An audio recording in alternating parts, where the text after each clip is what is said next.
Grady Powell, host of Forged in Fire. Kyle Mann. I'm J. Warner Wallace. Kira Davis. It's Ben Adams. Hey, this is Dave Baker. Carrie Pomeroli. This is Mike Reiner. This is Ethan Nicole. This is Liam Morgan. This is Graham Parker, the 5th GP, and this is why you should never. How I got suckered in. I'm so embarrassed that I'm here. You're wasting your time.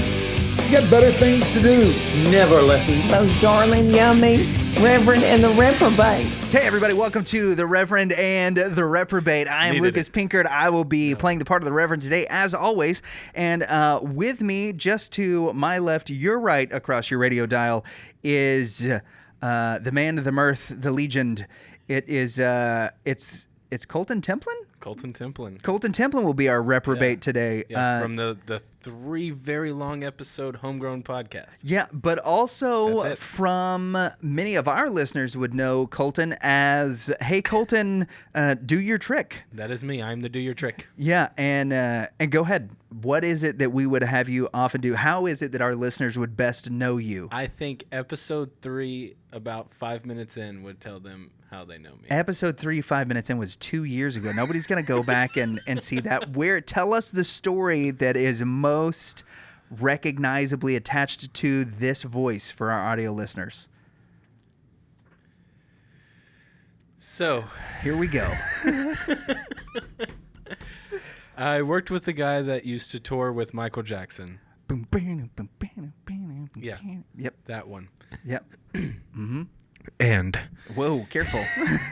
Careful. And so they had just made the contraption where they can shoot artists up into the air, or Kevin Hart's into the air, and from underneath the stage. From underneath the stage. So they were looking for somebody that's the same size and height as Michael Jackson to do a test run, but nobody is the same size or height as Michael Jackson. Right. Right. Because during his life, that is. And yeah. Rest in power. Yeah, sure. So they load him in, they shoot him up. Well, he flies up and hits the lighting truss. Boom. And hits back on the ground. Boom. And everybody goes silent because they all think they're fired. And in the silence, we hear Cammy Wilson is on the show today. And if you want to know the rest of that story, go check out some previous episodes where Colton lands the punchline. And you guys will love it. Cammy Wilson from the Sheep Game is on. Cammy talks to us a little bit about what it's like shearing them, how many ewes you can have on a farm. Yeah. And street youths. Yeah, street use. Why it is that a pregnant sheep on her back can literally die from explosion of the gas buildup, and how long that takes to happen. Same here. Whether or not sheep are actually the dumbest animal on the farm. Mm-hmm. And then a little bit about what some of his favoritist American sayings are, and whether or not the Scottish people actually invented the English language. All that and next on the Reverend and the Reprobate with Cammy Wilson. You guys make sure to like, subscribe, ding the little bell. If you're listening on our audio-only formats, make sure that you give us a review on Podchaser or on Apple Podcasts. Those go a long ways. Tell your friend about the show, and without any further ado, see if he will never land Michael Jackson. I think that was a little too high. Cammy Wilson. All right. Well, Colton Expo, today on our sweet, clean airwaves is a man who we were introduced to by the Hoof GP, our good friend Graham Parker. But I have to say, I like this guy just a skosh better. And I'll tell you why. It's because he's a proper Scotsman. He is the face of the Sheep Game. It is Mr. Cammy, the man, the myth, the legend himself. How are you, sir? Goodness. Very happy to be here, guys. Thanks for having me on. And I'm doing my very best to speak in a Scottish accent, but one that can be understood across the pond. Okay, so I lived in Cromarty for like a year, and I bet you up on the Black Isle that I could make out the majority of what you were saying 10 years ago. I don't know if my ears is as attuned to it now as it used to be, but I think you're fine. And plus, there's the rewind button. You know, you can just, if you don't understand it, go back 15 seconds. But it will, I think it will make something funny for the captions on our YouTube, because they're definitely not used to the beauty of the Scottish accent. So, man, just right off the bat, I've been completely fascinated by your channel.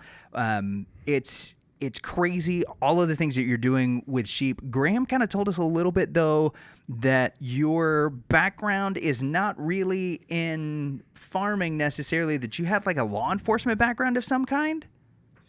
So I was a shepherd's son. So technically, I've always been involved in sheep and farming from a very young age.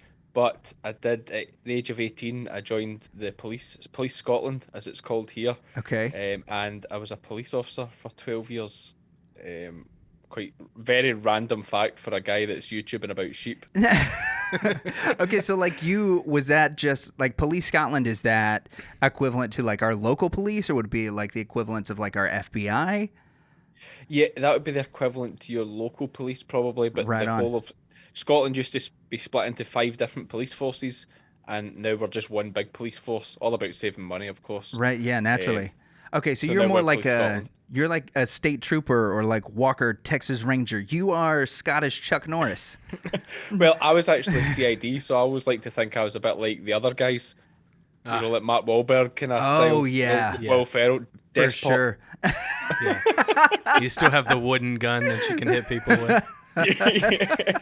Yeah, that's it. Despot. That's okay. So that's amazing. So your background then is in farming. You said you grew up as a shepherd's son. What drew you from law enforcement back to the farm? What was the draw there? I suppose, people here don't understand it. Think, why wouldn't you rather just, be a police officer? It's an easier job than, being a farmer. But I do make the good point that I've never went to a job on the farm and someone's tried to stab me.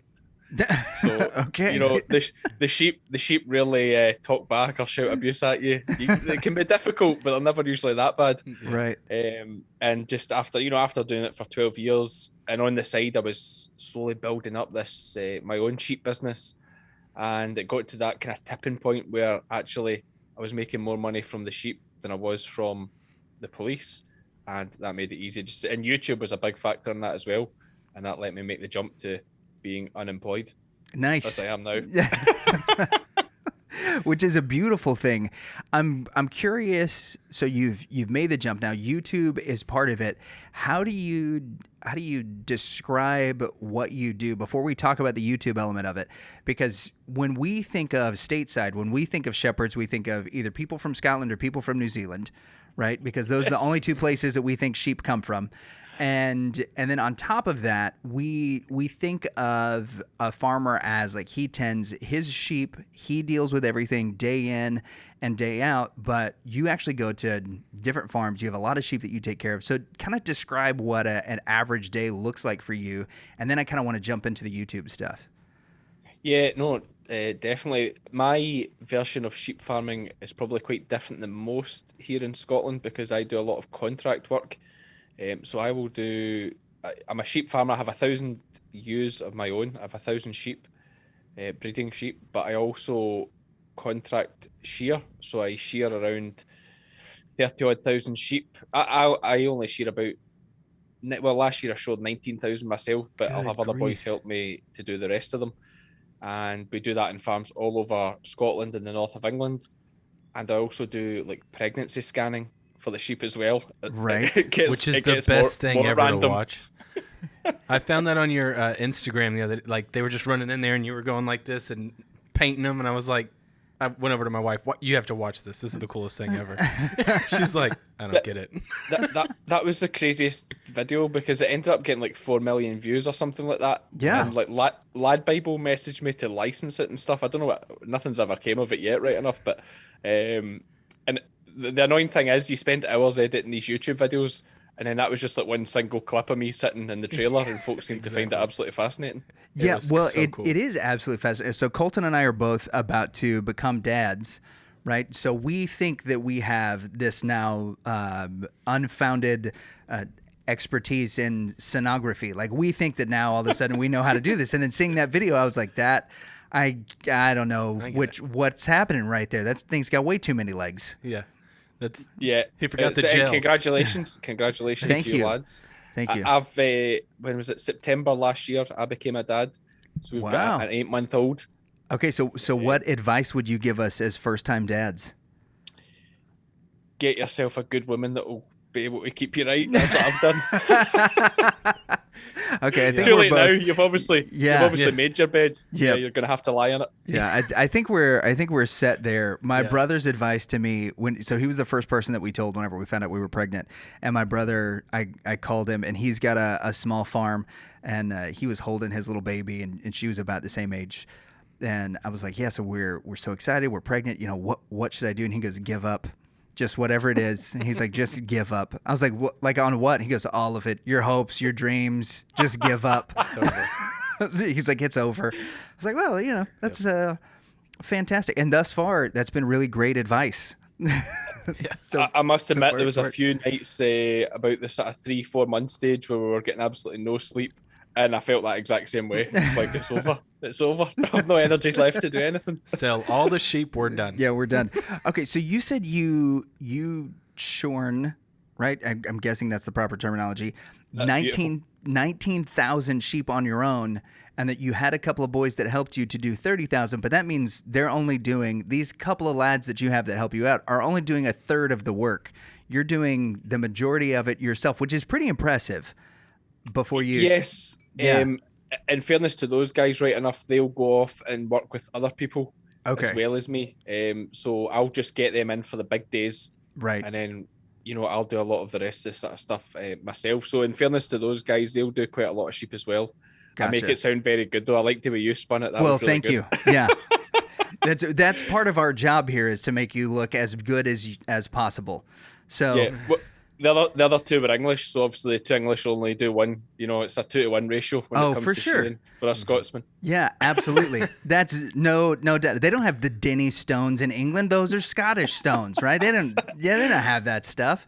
So I'm watching your channel, I'm becoming more and more enthused about sheep in general. Right, which is totally bizarre for me, right? I grew up in the DFW area, and when I mentioned earlier, so when I lived in Cromarty, I spent a couple of days on a sheep farm and was basically told, as long as I don't do anything to hurt the sheep, they'll be fine, right? That it's if something bad happens, it's because I screwed it up, right? So that's basically been my only exposure. When we discovered your channel through Graham, you do so much stuff out on the farm.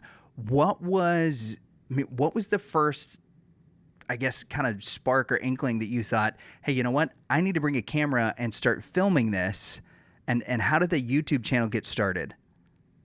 Yeah, so my thing all started off the back of Snapchat. Okay.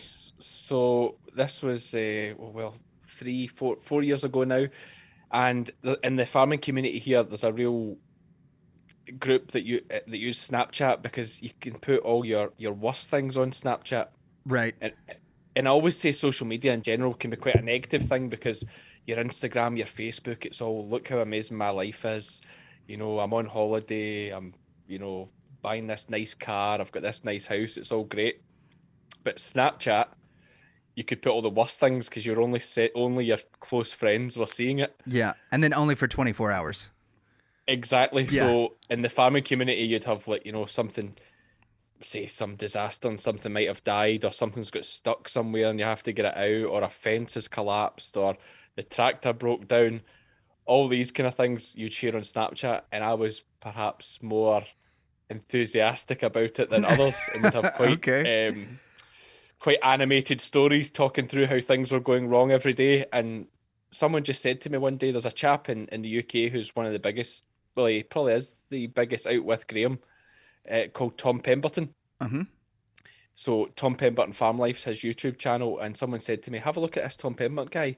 He's making quite a bit of money doing YouTube. And I thought, all right, I'll have a look. And he's just this chap. He's very good, but he's just this chap on a dairy farm down in England.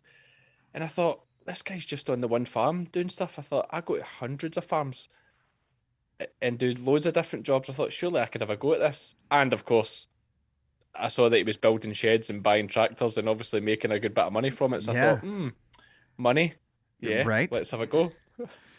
And so are you filming, are you using GoPros? Are you bringing camera guys and setting them up? What's your setup like whenever you go out to a farm? Mostly GoPros. Okay. I have tried buying nicer cameras, but once you have that nice camera in your hand, you can't just throw it down if something's happening. Yeah. It ruins your whole enjoyment because you're just worried about this camera the whole time. So I stick with a GoPro that you can just toss anywhere. Yeah, it's built for that, right? I've really enjoyed watching your channel when it comes to the season where you're shearing the sheep. And I've got two primary questions. We kind of put this out to some of the people in our Facebook group, and we're just like, all right, what questions would you have for Cammy? The first one is, how difficult is it to shear a sheep? Because we've watched you wrestle sheep that were, and I'm going to use a proper British word here, that were several stone. Wow. Sheep there were several stone, right? So sheep that are hundreds of pounds, we've watched you manhandle them, and you're like, oh, the most difficult sheep I've ever had to shear, and you do it in like 10 minutes, and you're not fast forwarding anything, so you make it look really easy, but it also seems like an incredibly difficult task to learn how to do. Like, what's that process like to learn how to do it? I know you've been doing it since a kid, and what's the most difficult sheep you've had to shear? Yeah, so like, the word I would use is it's horrific. Oh, it's horrific. Oh, good. It's horrific to learn to shear. Honestly, the without a doubt, the hardest thing I've ever done in my life. Really? And yeah, when I started properly shearing, I was 23, because I'd been in the police for 5 years at that point, and I started to be like, okay, what can I do for some extra money? And I thought, let's go sheep shearing. So 23, I was doing CrossFit, which is obviously quite big over there. Oh, yeah. And I was doing a lot of rowing as well at a rowing club, like Olympic style rowing. And I thought, I'm a machine. I'm pretty fit. No I can doubt. go and be a sheep shearer. And wow, like you get up there, every sheep wants to fight with you. Yeah. Because you don't know how to hold them properly when you first start. Every sheep fights with you. They kick, they struggle. So you spend your whole day wrestling sheep. And I would go to bed at nights, and my fingers, I'd wake up in the middle of the night with my fingers like seized over. Oh, man. Like from my joints all swelling up, and you would have to like unlock them by hand, and dang. The pain, your back's in agony, your hamstrings are in agony, the inside of your elbows are just on fire. I used to go to bed with like ice packs in there as well. Wow. And my elbows horrific. So the good thing about that is, like, if you can get past that stage, which loads of people want to be sheep shearers, but very few actually get past that stage.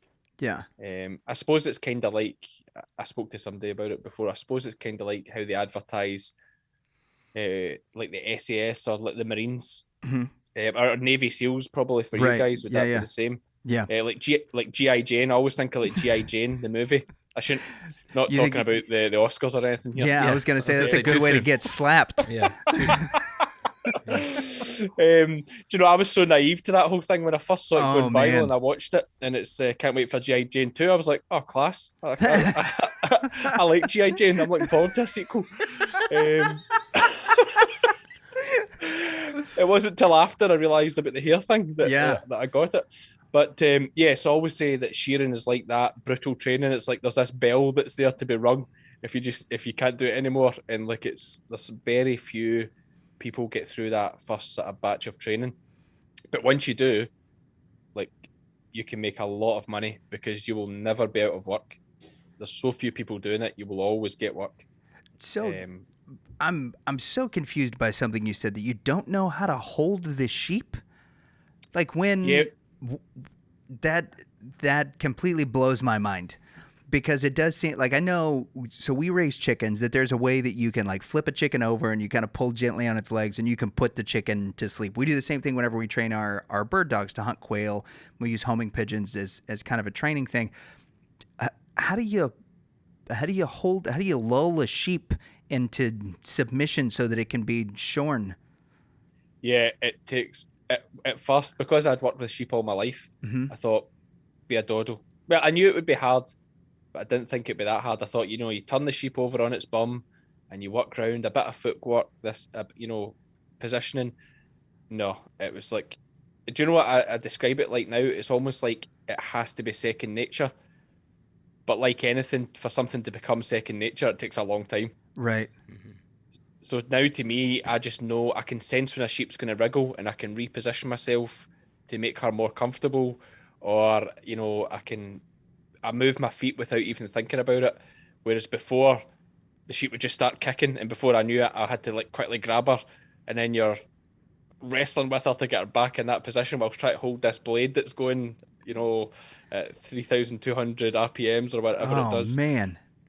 And yeah, it's one of those things like I can make shearing look quite pleasant on my videos because I've been doing it for a while and Right. I'm fairly good at it. But like I couldn't really put videos up of learner shearers because the whole thing just looks like such a shambles. It looks, the sheep are standing up, the shearers try to hold on to it with one leg and get it back on its bum, and the whole thing's just horrific. But yeah, you wouldn't believe it how hard it is to hold a sheep still when you're shearing. Maybe that's what you should do. That should be like your long game on the videos, is just like take somebody from sheep 1 to sheep 1,000 and just video all their things and make them go. Because like you and Graham both have this way of making things look easy. Like I can't clip my dog's nails without getting, a finger broken and scratches and a trip to the emergency room for me or the dog. Like it isn't that easy.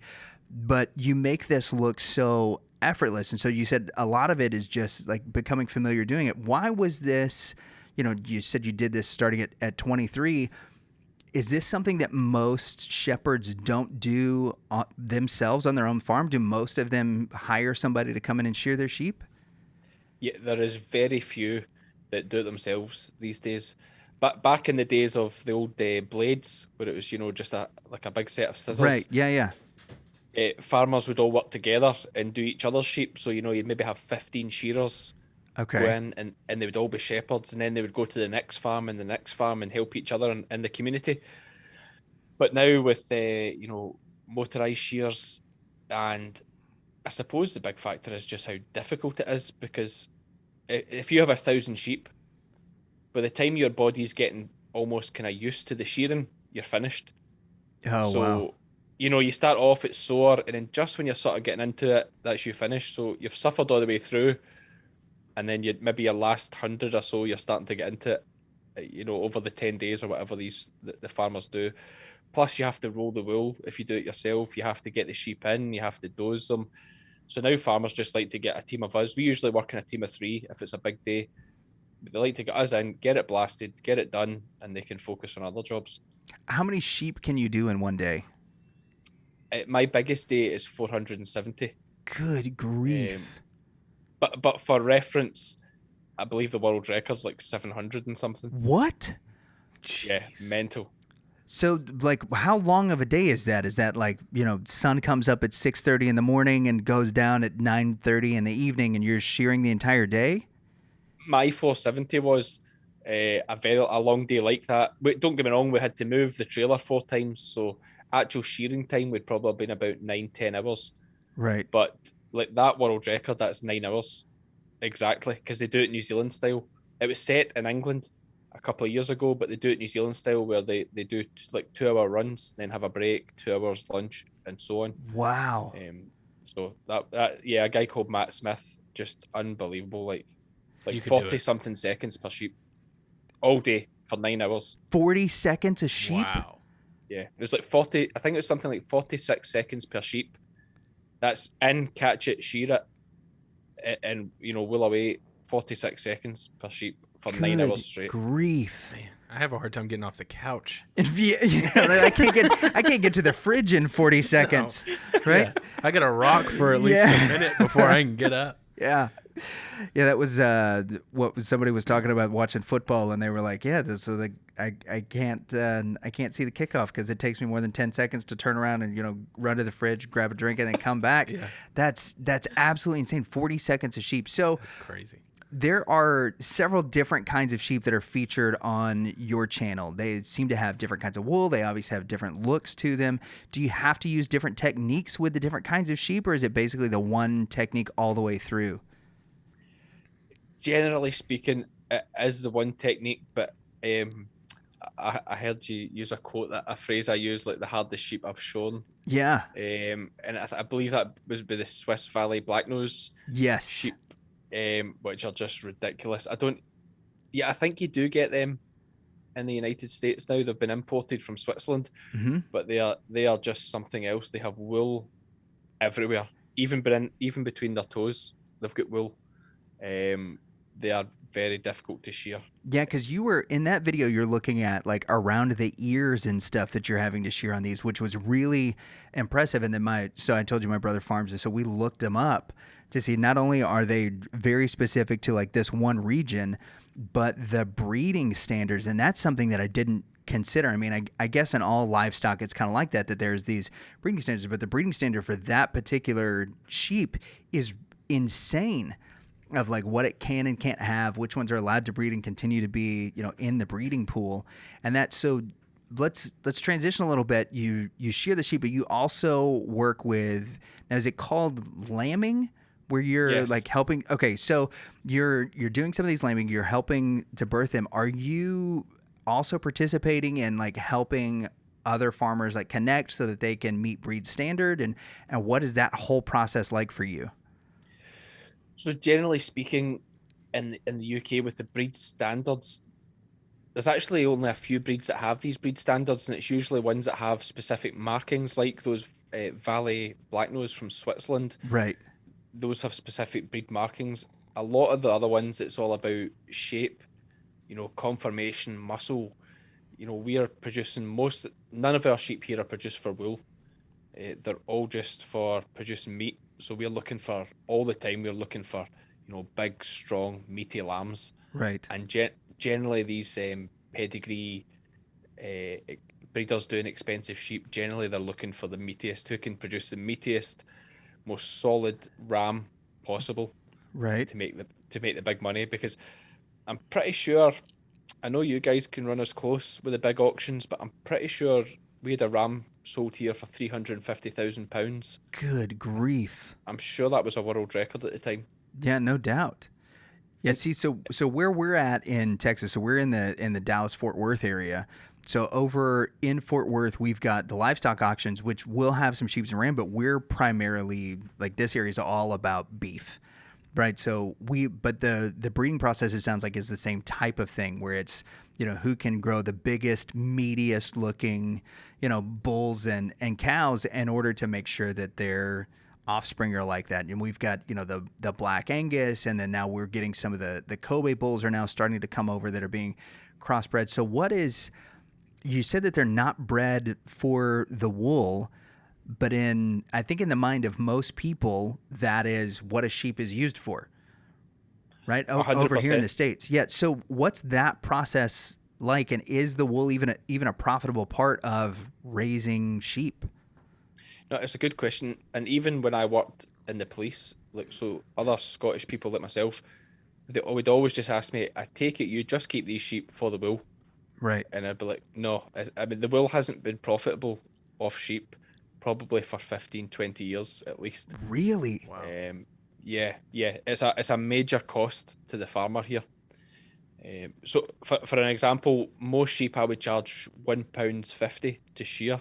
I'm not sure what that is in dollars, but it's probably like $4. Or £1.50 is probably around $2.50, right? Because the pound is still doing way better than the dollar. But so congratulations. Well, one thing we've got you on, that's about it. Yeah. The Queen's money is worth more than dead presidents. That's the standard. So it's $2.50 it's costing to shear, and realistically, that farmer for the fleece, for most fleeces, is probably only getting back about $1.20. No way. Wow. So wool is worth so little here; it's terrible. Yeah, because like when I go to buy so like on Sunday mornings when I preach, I normally wear a suit. If I were to buy a real wool suit, it's in the thousands of dollar range, which is why most of my stuff is polyester. So yes. Yeah, and it breathes better, so I don't sweat through it. But that doesn't seem to compute in my mind, that like when a wool product is thought of as like highest tier, and yet the wool itself is pennies on the dollar from what we're paying for it once it's processed and turned into something. That's so strange. Yeah, and I suppose the big thing, most of the really expensive wool products will be from merino wool, which is huge in Australia and New Zealand and quite a lot in America as well. Okay. Utah, I believe, is quite a big state for producing merino wool or certain merino cross sheep. I've got a lot of friends offshore around that Utah kind of area. Right on. They absolutely love it because it's not too far from Vegas. Naturally. It's a good way to spend all your shearing money. Just shear Monday to Friday, spend it Saturday, Sunday, and start again. Yeah, go see Celine Dion on Saturday and Sunday, and then come back. Yes. So the merino wool's very expensive. It would still be. So in New Zealand, Australia, these places that have a lot of merinos, they are shearing for the wool, and that would be. Oh, what would that be? Maybe $40 a fleece, $50 per fleece. Oh, so that's drastically different. Huge, massive difference. Yeah. Wow. So the crux of it is nobody wants the sort of coarse wool that we have in the UK. Nobody really wants it, but everybody wants merino wool. Wow. So what's the wool in the UK used for? Just like fleece blankets? Carpets mainly. Really? Yeah, yeah. Apparently the UK wool, because it is so coarse and tough, it makes very good carpets. And most of them go into the most wool carpets sold from here go to hotels and cruise ships. Really? So during COVID, we took a hammering. During COVID, farmers were actually having to pay to get their wool taken away. No way. That's It bizarre. dropped so much. Yeah, yeah. It was literally there was people burning it in protest. They were just burning it because it was costing them more to get it shipped away than they would ever have got back for it. So they just burned it. Wow. That's Mad. Yeah, that doesn't even like compute in my mind because we don't like if you were to look at a menu in our part of the nation, right? Lamb you only see at the most super high-end restaurants.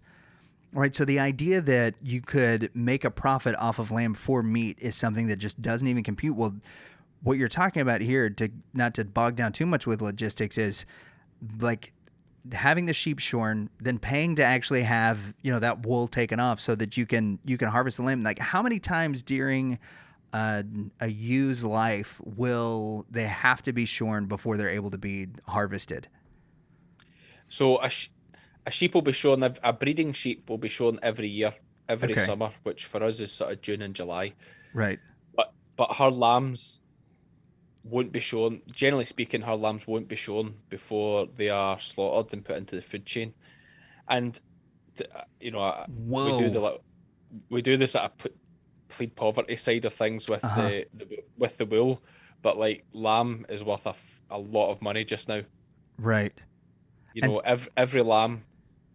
I think every lamb I sold last year averaged about £100, which again is probably up near that sort of pushing that $200 mark.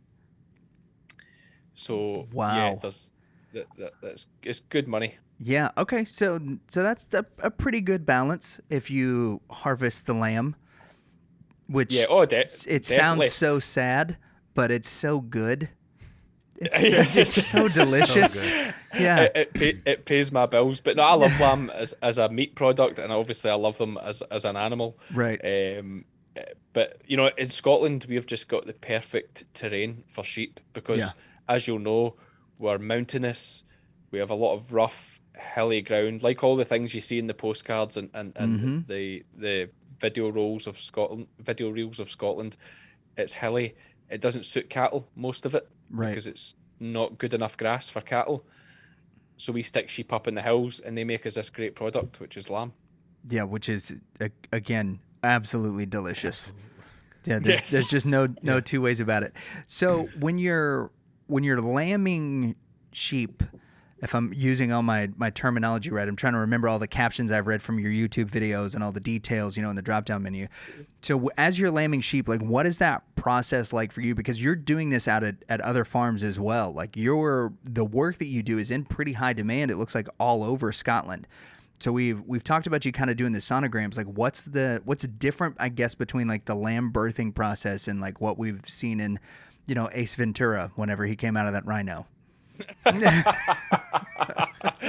You know, I saw a picture the other day on Instagram, and it's something like the best bathroom art I've ever seen, and it was that photo above the toilet of Ace That's Ventura amazing. forcing them way out the rhino. That's amazing. Don't get me wrong, there's some days that lambing, I'm sure the sheep feel like that's what's happening. Yeah, no doubt. But yeah, generally speaking, here in the UK, we breed a type of sheep in most parts that can do most of the work herself. So we actually have to lamb very few sheep. Generally speaking, they put the lambs out themselves. They get them, licked and up on the milk very fast, and then they're out to grass. And apart from the usual problems of worms and things like that, they need to get, worm dose or a worm drench to keep them right. They're pretty easy care sheep. Really? You get them shorn. There's not a lot of input. If you can keep grass in front of them, it's pretty easy. I must admit. I don't play it up as being such hard work. I say it's Right. quite easy. The shearing's hard. Yeah, no It's doubt. very hard. But generally, keeping sheep isn't too difficult. It has its moments. Lambing time can be fast paced, and you get very little sleep.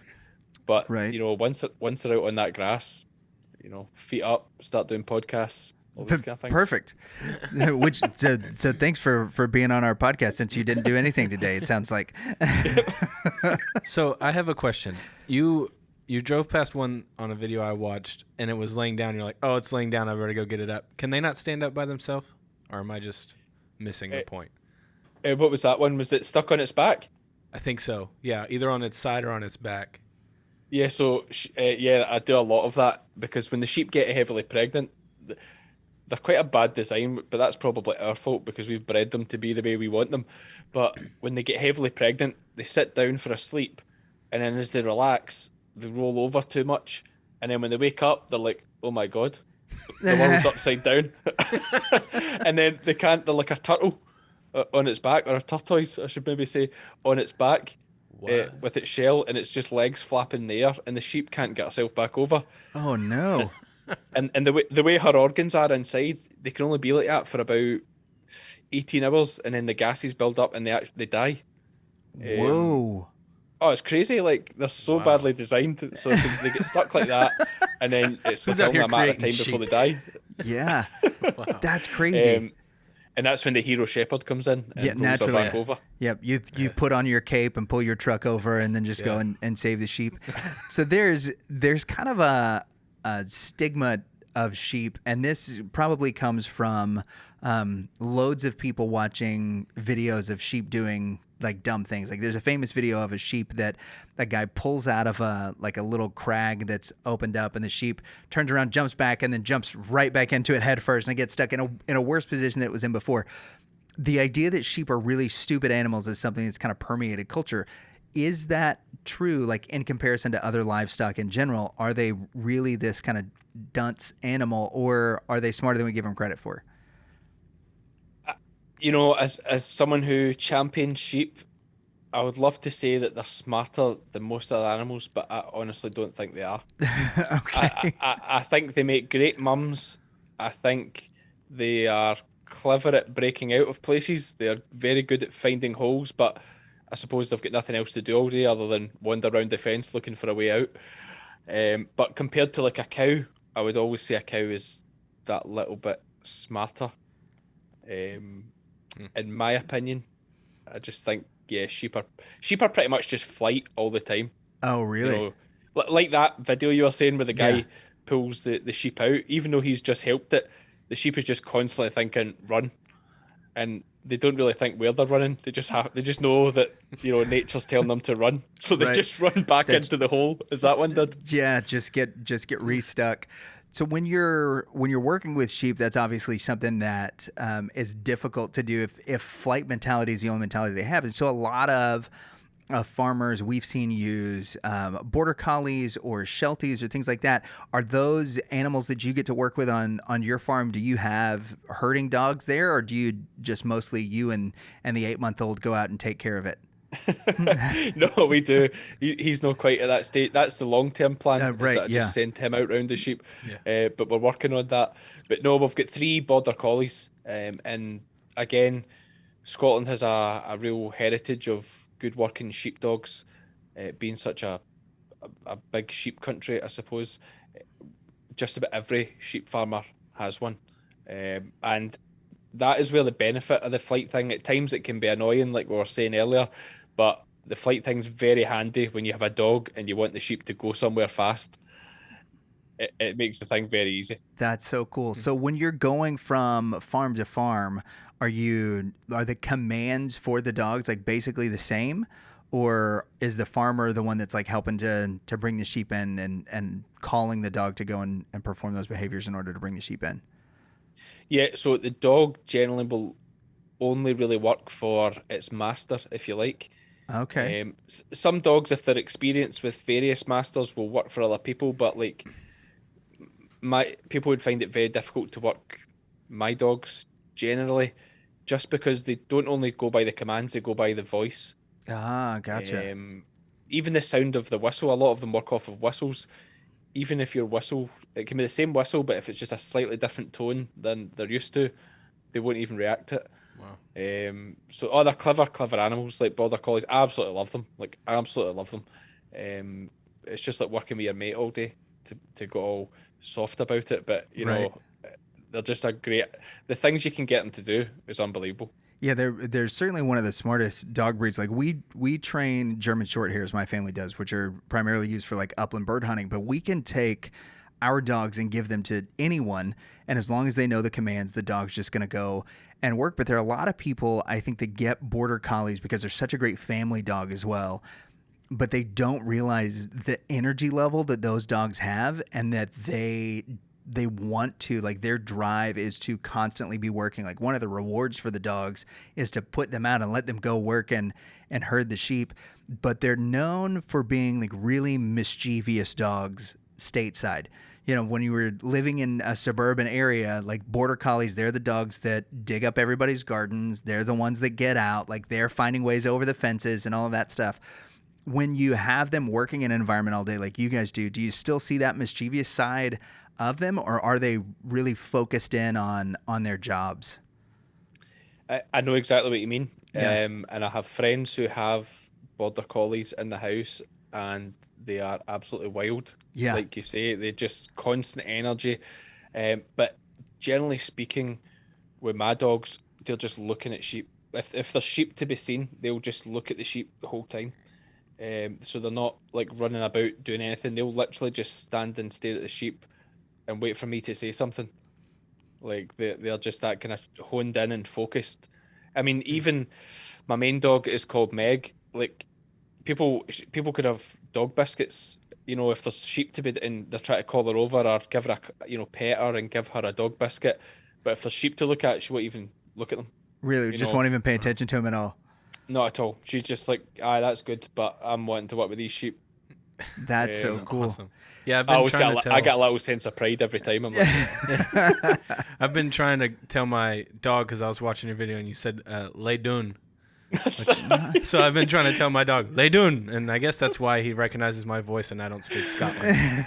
I get that. I get comments about that so often that people say they've been trying it out. Because I say lie down. Yeah. To the dog, and yeah, mostly from America. Right. I got a lot of comments. People love that. Yeah, it's tried. phenomenal. It doesn't work.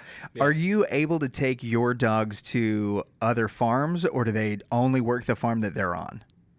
Yeah, no, I quite often take them to other farms to help farmers out. Some farmers don't have a dog, and will maybe sometimes need a hand, and you just take your dogs along and help them out.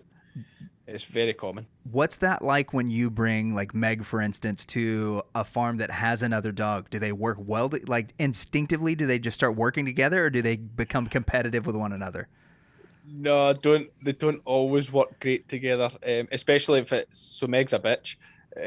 Especially if it's a dog, because then it'll come sniffing around Meg, and generally what Meg does if someone's trying to annoy her is she'll have a good chew at it. Yeah.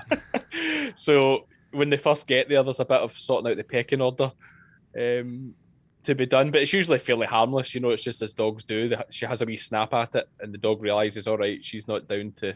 Yeah, she's in charge. Yeah. That makes sense.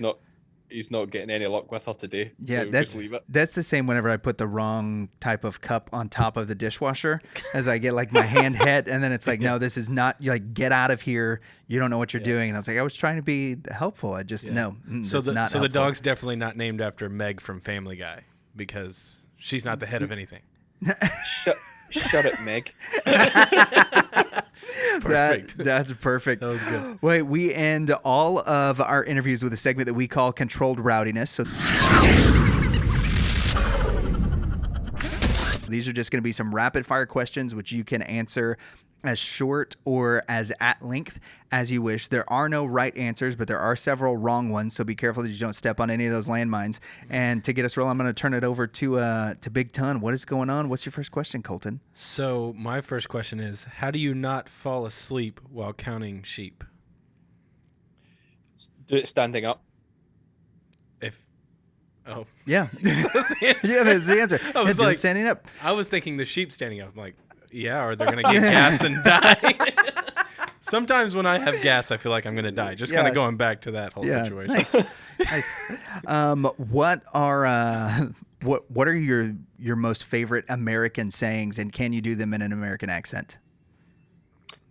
Favorite American sayings? I'm trying to think of all the shows. I was going to say that I've recently got into Trailer Park Boys, but that's Canadian. That is Canadian. The dirty Canadians. Yes, that's Canadians. They live in America's hat. What's my favorite American sayings? Now I'm just trying to think of clever things that Donald Trump has said. Some of his are absolute belters. Fake news. That was a genius one for him. Yeah. Trying to think of good American sayings. Oh, what about this one? Take my wife's name out your mouth. That was pretty good. Yeah, that was solid. All right. Spot on. Yeah, 10 out of 10. 10 out of 10. Oh man. Good grief. So who is your favorite Scottish, I guess you would say, Scottish artist? My favorite Scottish artist, like songwriter artist. Yeah, I quite like Paolo Nutini. Have you heard of him? No, but I will. Yeah, he's very big here. But I wondered if he'd crossed the pond. But he's not too far away from me, and yeah, he's got some absolute tremendous tunes. He's like an Italian name, but he's very Scottish, and he sings with quite a Scottish accent. Well, the correct answer was Ailstorm, so that's okay. That's all right that you got really close. Danley, our counterpart and today's producer, wants to know, is sheep's wool made of cotton candies? Not just certain breeds. Oh, just certain bites. Okay. Certain breeds, certain magical breeds, but not the ones in Scotland. Oh, right. Like the unicorn. Yes. Yeah. Those all of those are down at Hogwarts. Yeah. Which we know is a little south of Scotland. Yes, it's at the end of a rainbow somewhere in Ireland. You'll find it. Gotcha. But you'd Along have with to the go over leprechauns. Northern Ireland or proper Ireland? Proper Ireland. Oh. Although I don't if it's crossed the pond yet, but there's been an election recently where the Nationalist Party won in Northern Ireland, and now they're talking about uniting the whole island. Oh, mercy.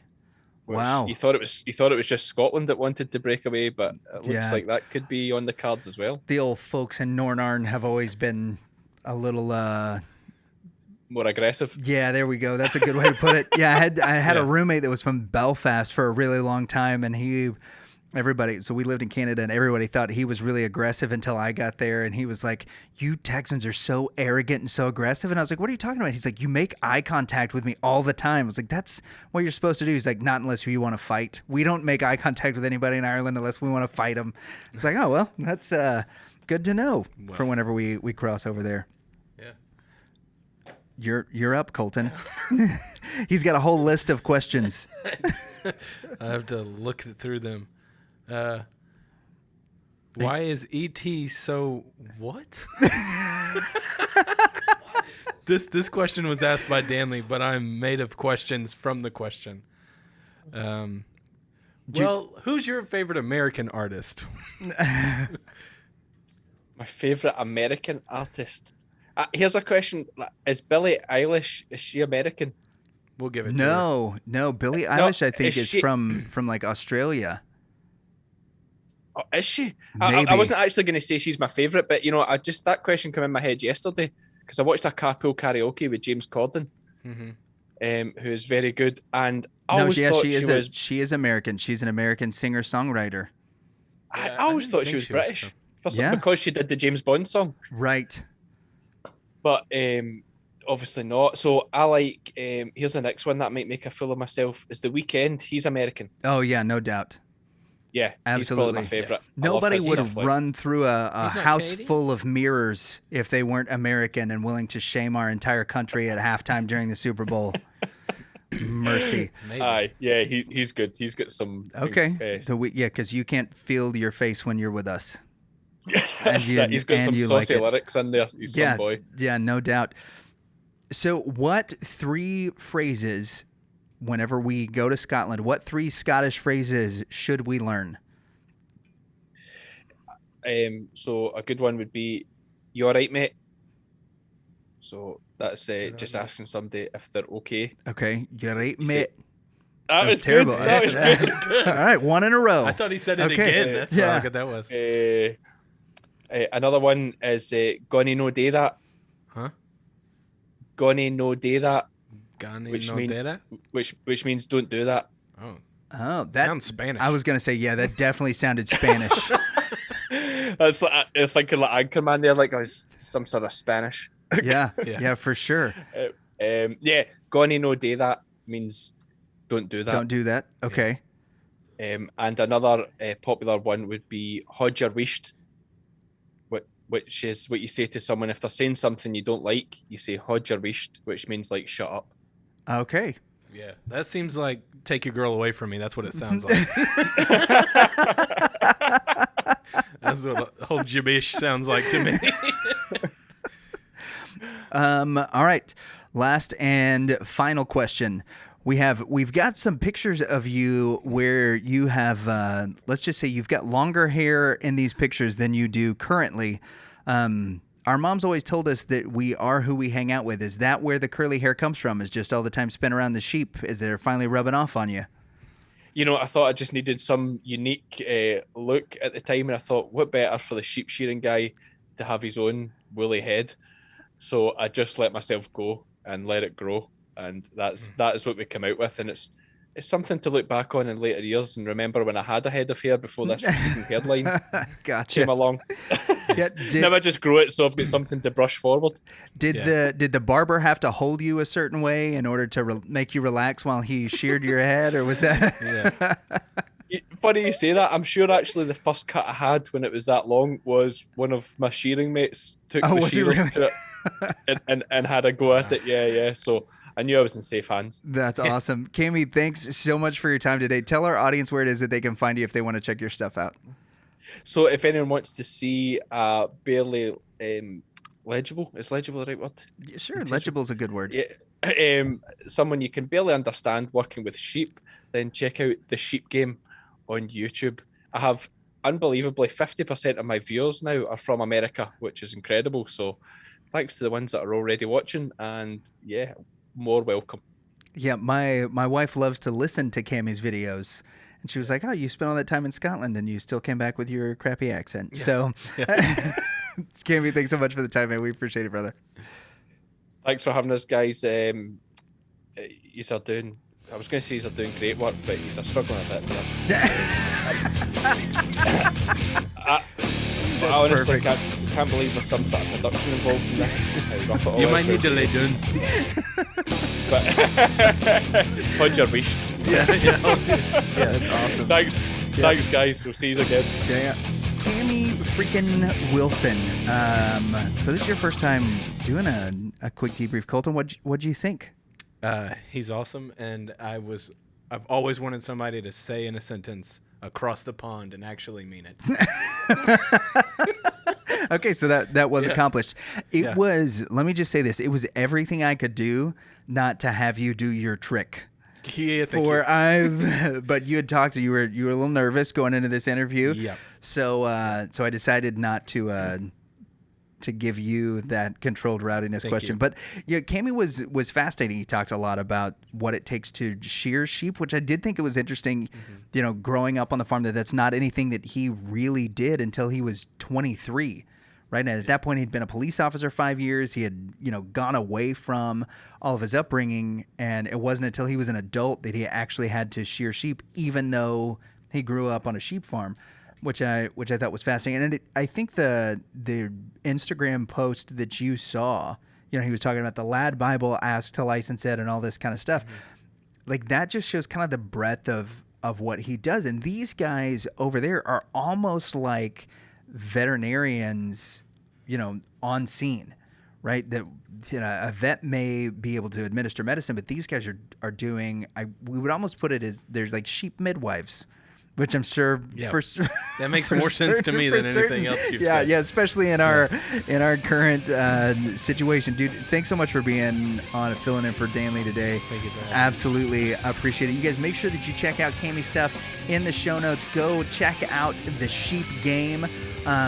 Give him a like and follow, and make sure that you keep up with the stuff that he's got going on, because Cammy's channel is really cool. It's action-packed. For us at the Reverend and the Reprobate, y'all have good give, and we'll see you next week. Hi, my name's Cammy Wilson. I'm a sheep farmer from Scotland, and you should never listen to the Reverend and the Reprobate because they think that Scottish people invented the English language.